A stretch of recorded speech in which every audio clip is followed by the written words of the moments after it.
కనపడుతుందో ఏమో చూడాల. దేవర అంటాం కదా, దేవరే. నా పులుసు తీస్తుంటారు. నా పులుసు ఇంట్లో పని చేయాలా, బజారుకి పోయే వాళ్ళ అన్నీ చూడాలా. అంటే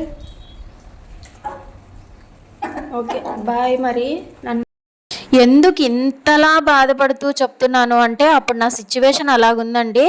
అసలు విపరీతంగా బ్యాక్ పెయిన్, నెక్ పెయిన్ వస్తుంది అనమాట. నేను బయట ఎక్కువ తిరగలేను. ఫుల్ హెడేక్ వచ్చేస్తుంది అనమాట. ఇంటికి వచ్చిన తర్వాత మళ్ళీ ఏ పని ఆపలేం కదా, ప్రతి ఒక్కటి చూసుకోవాలన్నమాట.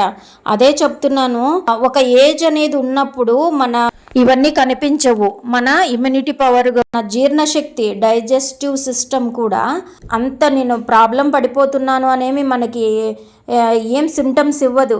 కానీ మేము ఒక గ్లాస్ నీళ్లు తాగేసి ఒక డే అంతా ఉండగలము. పొద్దున్నే లేసి టీ తాగితే ఇంక అయిపోయి, ఇంకా నాకు అన్నమే అక్కర్లేదు, ఇట్లాంటి బడాయిలు పడతారు కొంతమంది లేడీస్. నేను విన్నాను, చూసినాను కూడా.